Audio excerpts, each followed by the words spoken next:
역사 속에서의 교회의 모습을 잘 보여주는 말이 있습니다. 그것은 바람이 불길을 더 크게 만든다라는 말입니다. 불을 꺼뜨릴 것 같은 바람이 불었을 때 불이 꺼지는 것이 아니라 도리어 그 불을 활활 타오르게 만들듯이 역사적으로 교회에 주어진 핍박의 바람이 교회를 무너뜨리지 못하고 도리어 교회를 강하게 하고 더 번성하게, 더 왕성하게 만든 것을 우리는 역사를 통해서 볼 수가 있습니다. 역사적으로 보면 이 복음의 역사를 가로막고 그리고 교회를 무너뜨리려는 수없이 많은 그러한 시도들이 있었고 지금도 이루어지지만 교회는 더욱 번성했고 주의 나라가 확장된 것은 바로 하나님의 승리를 보여주는 것입니다. 역사를 주관하시는 하나님의 승리, 교회를 통해서 복음을 증거하시려는 하나님께서 그 능력으로 승리하셨다는 것을 우리에게 보여주고 있습니다. 복음 증거의 역사는 언제나 이 대반전의 역사를 우리에게 보여줍니다. 적절한 표현일지 모르겠지만 하나님은 이 역전의 주인공이시고 역전의 하나님이십니다. 모든 상황을 뒤집어 엎으시고 하나님을 대적하는 모든 사람들의 힘까지 이용하셔서 하나님의 일을 이루시는 대역전의 하나님, 대반전의 하나님이십니다. 사도행전 8장에 이르러서 예루살렘 교회에 큰 핍박이 일어났습니다. 스데반 집사님의 순교로 이 핍박이 시작이 되었습니다.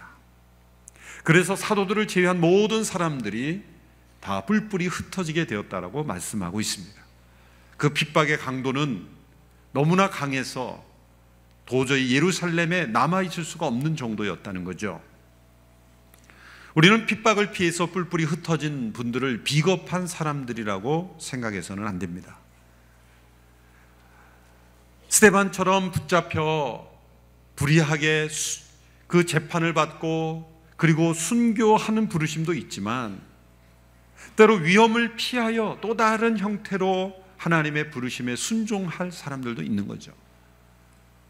물론 붙잡혀 그 믿음을 고백해야 되는 순간에 자신의 믿음을 부정하는 배교와 배신하라는 것이 아닙니다.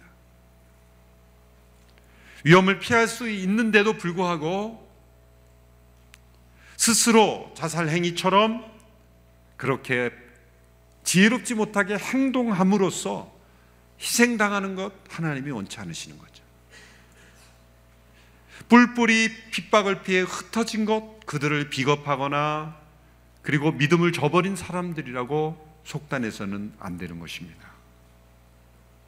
이것 또한 하나님의 계획 가운데 있는 것이고 하나님은 그러한 흩어짐을 통해서 새로운 역사를 이루시는 하나님이시기 때문입니다. 북한의 지하교회 성도들이 숨어 있다고 해서 왜 비겁하게 숨어 있는가? 당당하게 드러내서 순교하지 왜 숨어 있느냐고 말할 수 없는 것이죠.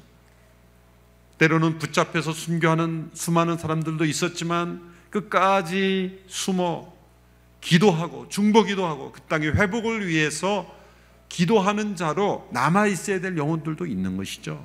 이건 하나님의 다른 부르심일 뿐인 것입니다. 그런데 사도들을 제외하고 다 흩어졌다. 왜 사도들은 남았을까? 많은 해석들이 있지만 두 가지 해석을 우리가 받아들일 수 있습니다. 이 핍박의 초기 단계에서는 이 핍박이 주로 헬라 문화권에서 온 그리스도인들, 유대 출신보다 헬라 문화권으로부터 온 많은 그리스도인들이 있었거든요. 그들에게 1차적으로 가해졌다. 예를 들어서 이 스데반도 헬라 문화권에서 온 분 아니겠습니까? 그래서 비교적 유대 출신 사도들에게는 1차적인 핍박이 가해지지 않았을 가능성이 있다는 것이죠. 또 하나는 그들이 죽을 각오를 하고 예루살렘에서 만일 그들도 스데반과 같이 순교해야 한다면 순교할 각오를 하고 그 자리에 남아 있었다는 거죠. 결국 2차, 3차로 시작된 로마 제국의 핍박하에서는 모든 사도들이 다 순교했지 않습니까? 그들은 순교를 각오하고 예루살렘에 남아 있었다는 것입니다. 그러나 전반적으로는 예루살렘 교회 모든 성도들이 다 이 핍박을 피해 흩어졌다는 거예요. 그런데 중요한 것은 이 흩어진 성도들이 흩어진 곳에서 복음의 말씀을 전파했다는 겁니다. 여기서 흩어졌다라는 단어가 마치 농부가 씨를 흩뿌리듯이 씨를 흩뿌릴 때 쓰는 단어를 거기에 사용했어요. 이 다이아스포라라고 하는 영어 단어가 농부가 씨를 뿌릴 때 쓰는 헬라어에서 나온 거예요. 그것은 흩어진 사람들이 마치 농부가 이 씨를 뿌리듯이 하나님 나라의 복음의 씨앗이 흩어진 사람들을 통해서 뿌려졌다는 것을 우리에게 설명하는 겁니다. 복음을 무너뜨리려는 사람들의 시도가 도리어 복음이 확산되는 일에 쓰임받게 되었다는 것을 우리에게 보여줍니다. 교회를 파괴하려는 사람들의 계획이 도리어 교회가 문화를 넘어 민족을 넘어 확산되는 일에 도리어 사용되었다라는 것을 우리에게 보여줍니다. 핍박의 바람이 도리어 복음의 불길을 더 강력하게 일으키게 되었다는 거죠. 하나님의 계획은 그 성도들이 예루살렘에만 머무는 것이 아니었습니다. 예수님께서 사도들에게 이미 제자들에게 말씀하신 대로 오직 성령이 너에게 임하시면 너희가 권능을 받고 너희가 예루살렘과 온 유대와 사마리아와 땅끝까지로 내 증인이 되리라 말씀하셨어요.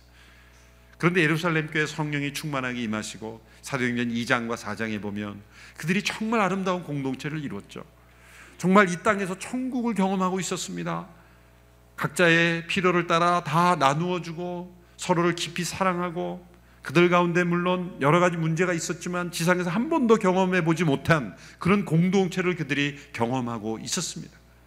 그래서 사실은 그들은 예수님이 주신 지상 명령을 잊어버리고 있었을지도 모릅니다. 그들의 우선순위에서 최우선순위가 아니게 되었을 가능성도 높은 거죠. 핍박은 어떤 효과를 가져왔습니까? 그들이 최우선순위에 놓지 않았던 이 복음의 확산을 가져오는 일로 하나님께서 그런 계획 가운데 핍박을 허용하신 거죠. 성도들은 슬프게 헤어졌을 겁니다. 원치 않는 이별이었을 겁니다. 기대하지 않았던 흩어짐이었을 겁니다. 그렇지만 하나님은 그 과정을 통해서 복음 증거의 역사를 이루고 계셨다는 거예요. 여기서 우리는 중요한 교훈을 발견합니다. 성령의 바람과 함께 움직이지 않으면 하나님의 회오리 바람에 의해서 원치 않는 곳으로 움직이게 될 것이다 라는 거죠. 예루살렘 성도들이 성령 충만했지만 그러나 복음 증거의 사명을 따라 움직이지 않았을 때 때로는 그들이 원치 않는 상황을 통해서 어쩔 수 없이라도 흩어져 그들은 복음을 증거하게 되었다. 교회가 안으로 우리끼리 그럴 때는 항상 이상한 일이 생겨요. 하나님이 원치 않는 모습이거든요. 교회는 항상 운동성을 밖으로 향하여 세상으로 이웃으로 세상을 향하여 뻗어가고 손길을 내밀고 나누어주고 저희가 비전검 할 때마다 비전검 우리 교회 자신을 위해서 쓴 거는 거의 없어요. 해외 어떤 비전교회나 그런 특별한 프로젝트를 위해서가 아니고는 전부 우리가 밖으로 외부 기관 또 어려운 이웃을 향해서 뻗어가는데 초점을 두고 있죠. 그 이유는 우리 자신의 초점을 두면 아무리 좋은 공동체도 그 안에 이상하게 문제가 생겨요. 하나님이 원하시는 방향이 아니기 때문이죠. 하나님이 원하시지 않은 방향이기 때문에. 예루살렘 교회의 핍박은 분명 그들이 원치 않는 것이지만 그러나 하나님이 그 핍박을 통해서 하나님은 새로운 일을 행하고 계셨습니다. 복음 증거의 역사는 언제나 이 대반전의 역사죠. 교회와 복음 전도를 무너뜨리려는 세력을 하나님은 도리어 그들의 힘을 오히려 역전시키셔서 복음이 증거되는 에너지로 사용하시는 이른바 하나님은 이런 표현이 합당할지 모르겠지만 하나님은 엎어치기의 명수시다. 엎어치기의 명수시다. 적의 공격을 그 힘을 이용해서 엎어치는 거 아니겠습니까? 바로 이 사단의 세력을 엎어치기를 하셔서 복음 증거의 확산의 에너지로 삼으신 이 놀라운 하나님의 대반전의 역사가 나타나죠. 세계 역사 곳곳에서 그게 보여집니다. 중국이 공산당에서 완전히 지배되었을 때 중국 내지 선교회 허드슨 테일러 선교사님이 세운 그 선교회 소속 중국 선교사들이 636명인가요? 전원 추방됐어요. 1949년도인가요? 전원 추방됐을 때 야, 이제는 중국 교회가 완전히 그냥 씨가 말랐겠구나. 그 많은 선교사들이 다 추방되었으니 초기에는 그 중국 내지 선교회 선교사들이 주로 대부분이었거든요. 중국 교회의 초기라고 할 수 있는 그 단계에 선교사들이 다 추방됐으니 이제 중국 교회는 멸절되겠구나 생각을 했는데 60, 70년 후에 지금 보십시오. 중국은 세계 최대의 기독교인이 되어버렸어요. 2년 전에 북경에서 중국 지도자를 만났을 때 그분이 그런 얘기를 하더라고요. 본인들이 파악하고 있는 추산하고 있는 숫자는 1억 2천만 명이다. 2020년이 되면 이런 속도로 증가하면 2억 명가량 된다. 세계 최대의 기독교 국가가 아니게 뭐겠습니까? 그 인원이 많아서 그런 거겠지만 미국은 오히려 2,500만 명 점점 줄고 있죠. 유럽은 확실히 줄었고요. 교회가 문을 닫고 있죠. 중국이 선교사들을 추방하고 중국 교회 지도자들을 가택 연금시키고 핍박하며 교회를 무너뜨리려고 했지만 오히려 더 그 핍박의 바람이 교회가 더 왕성해졌다. 그것이 복음의 생명력이요, 인간이 무너뜨릴 수 없는 하나님의 기관, 인간의 힘으로 제거할 수 없는 하나님의 생명이 전해지는 기관이라는 것을 역사가 보여주고 있습니다. 이상하게 핍박이 없는 곳에는 교회가 쇠퇴하고 핍박이 있는 곳에는 교회가 더 왕성한 이 현상을 어떻게 사회학적으로 설명할 수 있겠습니까? 이것은 역사를 주관하시는 하나님의 이 대반전하시는 역사가 있지 않고는 있을 수 없는 일이에요. 1907년 평양에 놀라운 대부흥운동이 일어났고요. 곳곳마다 도시, 거리마다 교회가 세워지고 그 도시 교회마다 대사경회가 이루어지는 엄청난 부흥이 일어났어요. 공산당이 또 들어옴으로 신앙의 자유를 찾아 남쪽으로 옮겨온 많은 성도들이 있어요. 물론 그 이전에도 이 저 남부 지역에 또 많은 교회들이, 오래된 교회들이 있었지만 이 평양 대부흥운동을 경험하고 그 후손들, 그 신앙의 큰 축복을 경험한 분들로 인해서 한반도 전체가 더 뜨거워진 것은 부인할 수 없습니다. 부인할 수 없어요. 북한에 남아있는 지하교회 성도들의 기도를 통해서 언젠가 이 대반전의 역사가 북한 땅에도 이루어질 줄로 믿습니다. 그 모든 핍박의 바람이, 우리는 북한의 지하교회 성도들이 얼마나 되는지 확인할 수도 없어요. 그러나 언젠가 역사가 뒤바뀔 때 수많은 지하교회 성도들이 그 땅을 위해 기도했고 하나님이 역전을 일으키셨다라고 하는 그 역사가 반드시 저 북쪽에서도 일어나게 될 줄로 믿습니다. 하나님은 대반전의 하나님이시기 때문이에요. 대반전의 하나님이시기 때문입니다. 우리 한민족이 750만 디아스포라 한민족이 있어요. 참 놀랍게도 많이 흩어질수록 하나님의 특별한 섭리가 있는 민족이에요. 유대인, 한국인, 중국인, 이렇게 디아스포라가 많은 민족들이거든요. 그런데 지금 이 중국인 디아스포라도 흩어진 곳마다 교회를 세우고, 놀랍게도 최근에 받은 정보로는요, 디아스포라 인원까지 포함해서 전 세계에서 선교사를 가장 많이 보낸 민족이, 국가가 중국입니다. 10만 명. 그 다음이 미국이고, 그 다음이 인도고, 그 다음이 한국이 돼요. 최근 선교학자의 통계에 의하면 전 세계 디아스포라 중국인들이 세운 교회를 통해서 복음을 전하고 있다는 거예요. 이 흩으심을 통해서 역사하신 하나님, 우리 한민족도 750만 명의 이 디아스포라가 흩어졌습니다. 각자 이유는 각기 있었을 거예요. 선교사님은 그 중에 2만여 명밖에 안 되죠. 남은 분들은 다 여러 가지 경제적 이유, 교육, 사회, 직업상 이유 때문에 흩어졌지만, 그러나 그곳에서 놀라운 것은 이 한반도에 부어진 성령의 축복과 은혜가 그곳에 세워진 교회들을 통해서 계속해서 이어지고 있다는 것이고, 한인 디아스포라의 중심이 다 교회가 되어 있다는 거예요. 그래서 한국에서는 예수 안 믿던 분들도 해외에 나가면 꼭 교회를 찾게 되는 것, 커뮤니티의 중심이 교회가 되어 있다는 것, 그것이 놀라운 하나님의 섭리가 아니겠습니까? 이것이 한민족 디아스포라를 통해 일하시는 하나님의 놀라운 섭리가 거기에 포함이 되어 있어요. 흩으심을 통해 일하시는 하나님, 우리는 그저 함께 모여있기를 원하지만 하나님의 목적을 따라 흩으심으로 하나님은 놀라운 복음 전파의 계획을 이루어가고 계십니다. 하나님은 대반전의 하나님이세요. 핍박의 바람을 이용해서 더욱더 복음이 왕성하게 전해지도록 일하시는 그 하나님을 우리는 이 본문을 통해서 볼 수가 있습니다. 그러므로 우리 인생에 찾아온 최악의 상태, 내가 받아들이기 어려운, 용납하기 어려운 어떤 상황, 모든 것들이 다 하나님의 반전의 전반부의 사건이다, 이렇게 생각하시면 됩니다.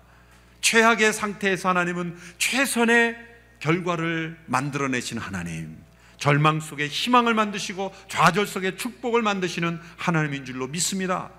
나오미가 남편과 함께 베들레헴으로 이민 갔을 때 두 아들과 남편이 죽고 두 자부와 그 이방 여인 자부들과 자기만 남았을 때 절망의 상황이었죠.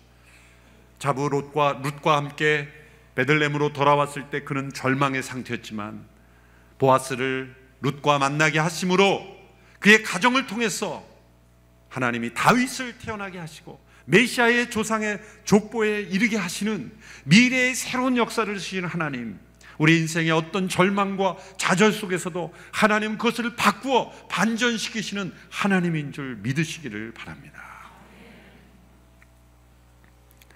복음 전파가 이렇게 대반전이 이루어지기까지는 엄청난 영적 싸움을 겪습니다.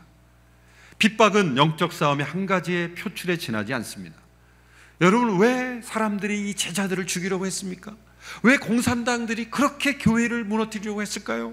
예수 믿는다고 왜 그렇게 씨를 말리려고, 제거하려고 그렇게 혈안이 되는 걸까요?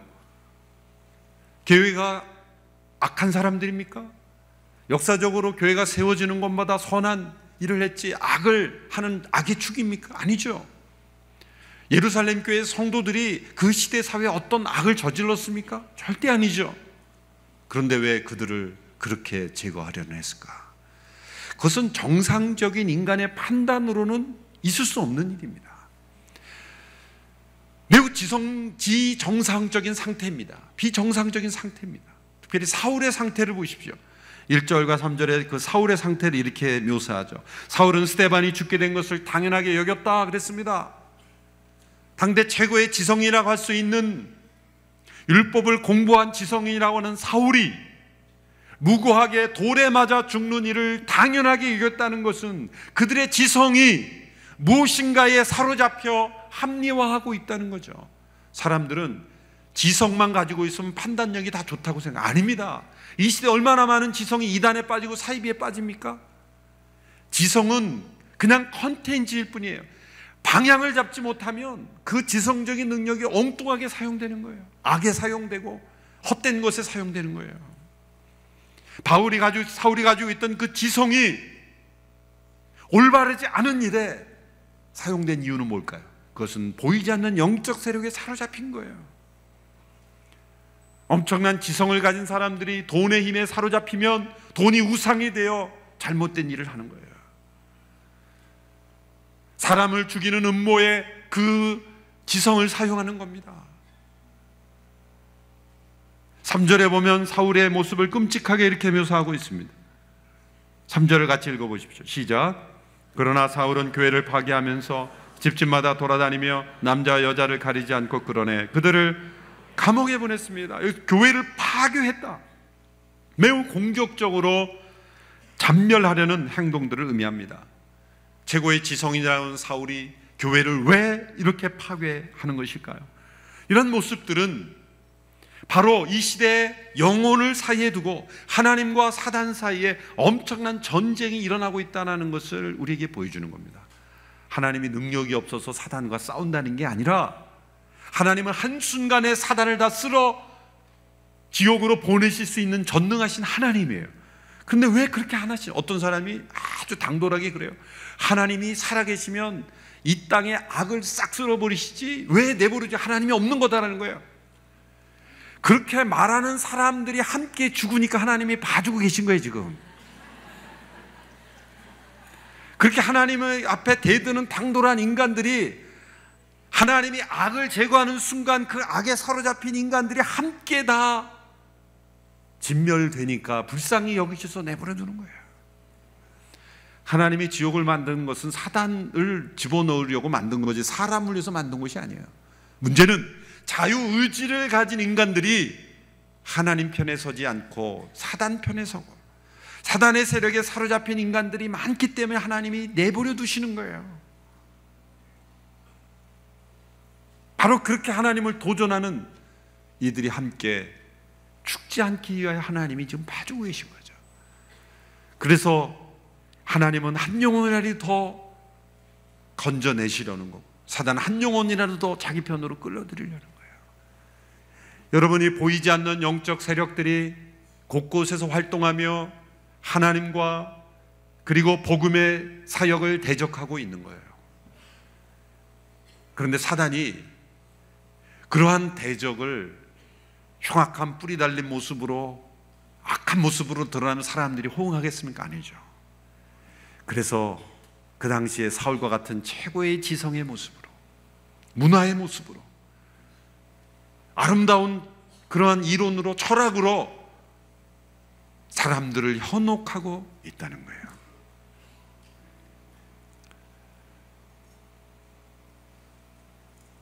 사마리아의 그런 역할을 하고 있던 사람이 바로 시몬이라는 사람이었습니다. 시몬은 마술을 통해 그 당시에 사마리아 사람들을 완전히 사로잡고 있었던, 영향력이 있던 사람들이었다, 그렇게 말하고 있습니다.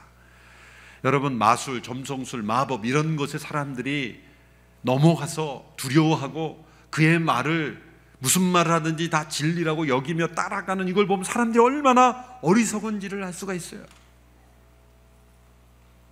이후에 보면은 그 시몬이 성령이 임하는 걸 보고 돈으로 그 성령을 내리는 방법을 나에게도 가르쳐달라, 그렇게 유치한 요구를 하죠. 사마리아 사람들이 그 시몬에게 영향을 받고 눌려있는 것처럼 오늘 이 시대에 수많은 사람들이 또 다른 시몬과 같은 이들에게 사로잡혀 있어요.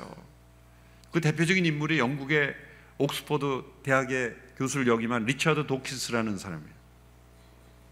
만들어진 신이라는 책을 써서 전 세계 베스트셀러가 됐죠. 이 사람은 진화론자요, 진화생물학자죠. 그 사람에게 있어 신은 다윈이에요, 다윈. 오래전에도 제가 그 책을 봤습니다마는 설교를 준비하면서 오늘 이 시대에 시몬이 누굴까 생각해 보니 그 사람의 이름이 떠올랐어요. 유튜브를 통해 그분의 강의를, 30분짜리 미국 유수한 대학에서 한 강의를 보니까 이건 뭐냐면 언어의 마술이에요. 언어의 마술. 언어의 마술이에요.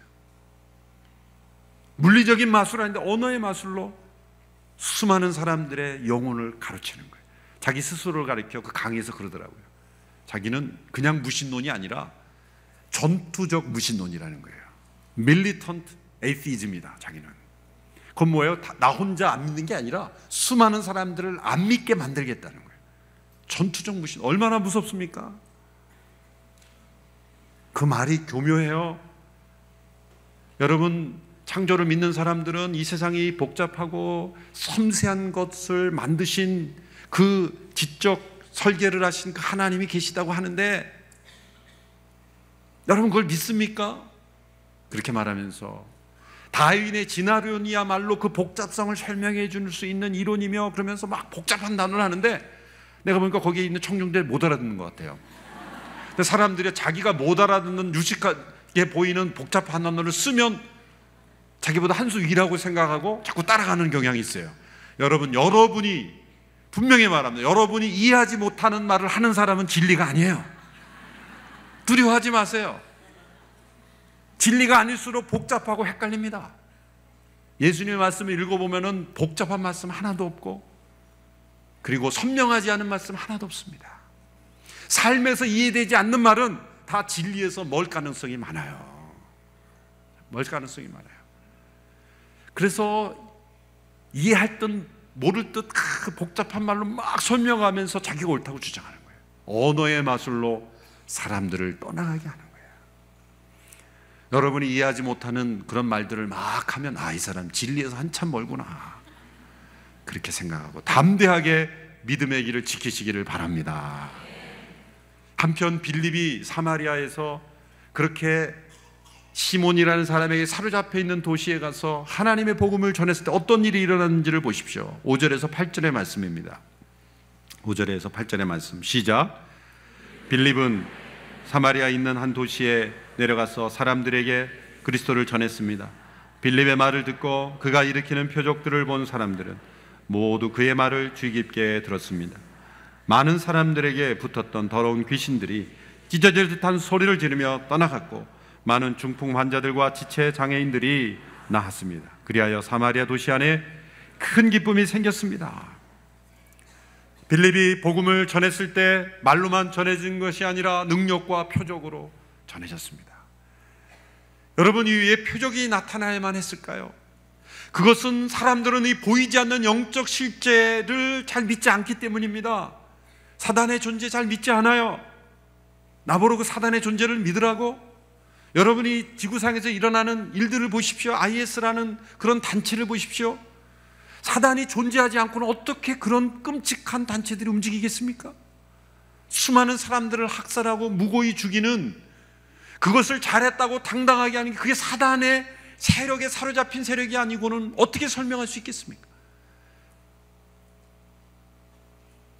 자기 스스로의 힘으로 자기 인생을 통제하지 못하고 충동에 의해서 지나가는 사람을 죽이고 애매히 죽이고 보복하고 살인하고 음모를 꾸미는 이 많은 사람들을 보면서 어떻게 사단이 존재하지 않는다고 말할 수 있겠습니까?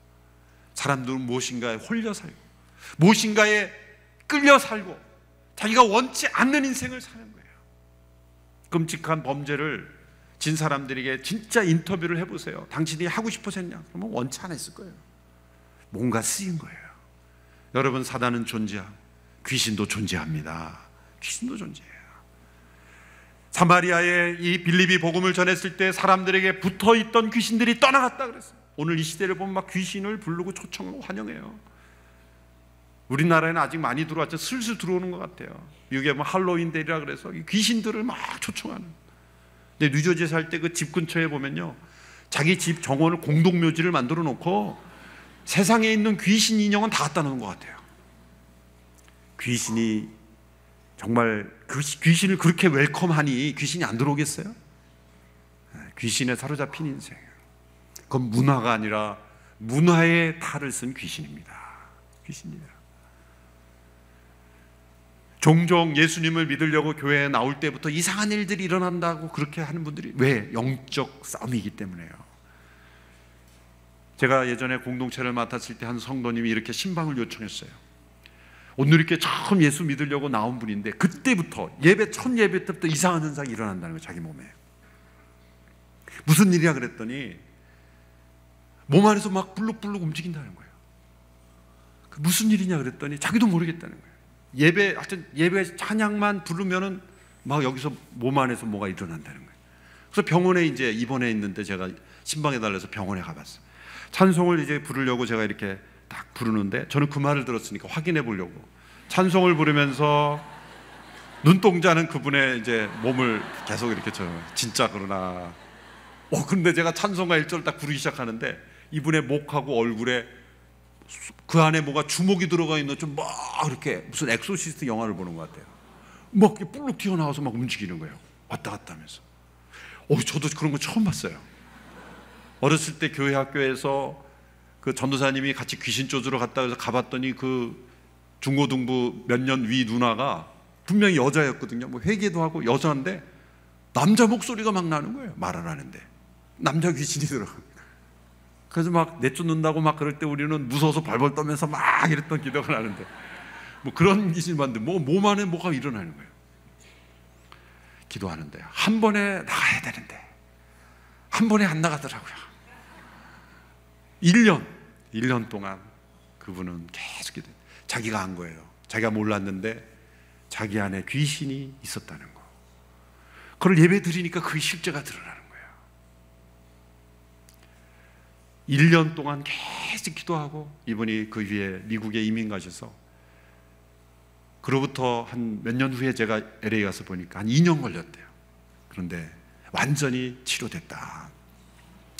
그 어떤 약으로도 어떤 병원의 힘으로도 할 수 없는 영적인 싸움이 있어요. 그래서 한순간에 이렇게 소리를 들어 나가는 것도 있지만 그렇지 않을 경우도 있어요. 그렇지만 포기하지 않고 끊임없이 기도하면 귀신은 반드시 나간다. 믿음을 가지고 기도하십시오. 사람들은 몰라요. 다 우리가 사단의 영향력 아래 때로는 귀신이 자기와 동행하고 있는지도 모르고 살아가는 인생들. 그러나 성령 안에 있으면 모든 것이 떠나가는 거예요. 이것이 가시적으로 나타나니까 삶의 사람들은 예수님을 안 믿을 수가 없는 거예요. 여러분, 이런 기적이 일어나야 되는 이유는 뭡니까? 사람들이 말로는 잘 안 믿기 때문이에요. 하나님 나라의 실제가, 그래서 병든 자도 낫고 귀신도 떠나가고 이런 영적 실체가 드러날 때 사람들은 아, 맞구나, 이것을 믿게 되는 거예요. 이번 남편들을 위한 전도 집회 때 남편이 예배당에 오는 것 자체가 기적인 많은 가정들이 있을 거예요. 포기하지 마십시오. 하나님이 반드시 기적을 일으켜 주실 겁니다. 누군가를 구원하고 예수 믿게 하는 기도 제목은 하나님이 반드시 응답해 주십니다. 포기하지 말고 기도하시기를 바랍니다. 빌립을 통해 이렇게 사마리아의 복음이 전해지고 예수 믿고 세례받고 놀라운 변화가 일어났어요. 여러분, 이 지역이 사마리아였다는 것이 너무나 중요한 거예요. 사마리아였다. 사마리아는 유대와 수백 년 동안 좋지 않은 정도가 아니라 완전히 벽을 쌓고 살아가는 민족이었죠. 주전 722년 아시리아에 의해서 사마리아 지역이 점령당했을 때 아시리아는 3인 정책을 썼습니다. 그것은 백성을 흩는 정책이죠. 다른 민족을 그 민족으로 데려오고 그 민족을 다른 민족으로 보내서 서로 혼혈을 만들고 정체성을 말살시키는 정책을 썼습니다. 그때 이 사마리아 지역에 많은 사람들이 이방인들이 사마리아에 옴으로써 순수 혈통을 교만으로 생각하는 자긍심을 여겼던 유대인들이 보기에는 피가 섞였다고 하는 이 사람들을 자기 민족으로 여길 수가 없었던 거예요. 그래서 경멸하게 되고 그 지역으로 걸어가지도 않는, 그래서 엄청난 장벽이 있는 지역이 되어버렸습니다. 그런데 바로 그 사마리아로 빌립이 들어가고 그 사마리아에게도 복음이 전해지고 사마리아에게도 예수 믿는 역사가 일어났다는 거예요. 복음이 들어가는 곳에는 어떠한 장벽도 다 무너지는 역사가 나타난다는 거예요. 더군다나 그들이 예수님을 믿고 세례를 받았을 뿐만 아니라 그들 가운데도 성령이 충만하게 임하셨습니다. 베드로와 요한이 그들이 예수님을 믿었다는 소식을 듣고 가서 안수했을 때 성령이 충만하게 임하셨어요. 여러분, 우리가 예수님을 믿음으로 고백하고 세례 받는 것만으로 부족한 이유는 무엇입니까?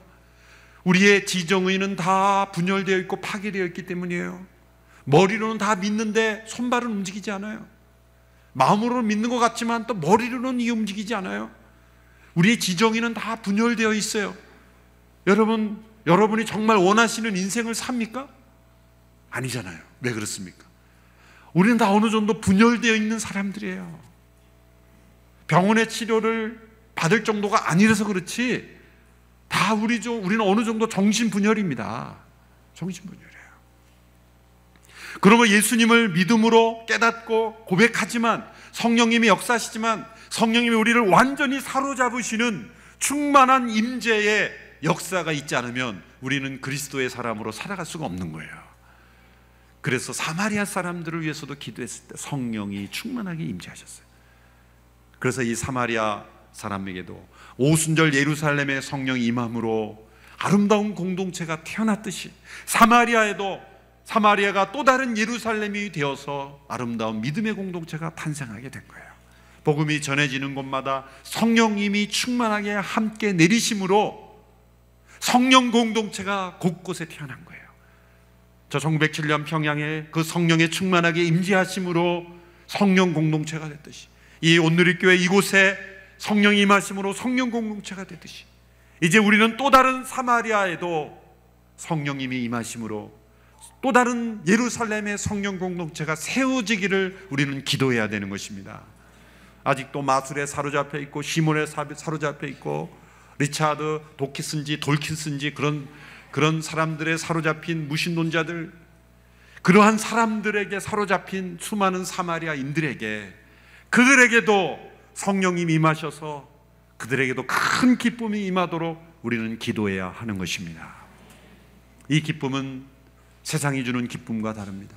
세상이 주는 기쁨은 상황과 환경이 바뀌면 사라집니다. 그러나 이 기쁨은 안으로부터 흘러나오는 기쁨이 환경과 상관이 없습니다. 여러분, 기쁨과 행복은 간접적으로 주어지는 부산물이에요. 나는 행복해야 돼, 난 행복할 거야, 난 기뻐할 거야, 아무리 그 자체를 추구한다고 주어지지 않습니다. 의를 구하고 하나님의 의를 구하고 추구하는 자는 행복해지는 것입니다. 기뻐지는 거예요. 주 안에서만 기뻐지는 것입니다.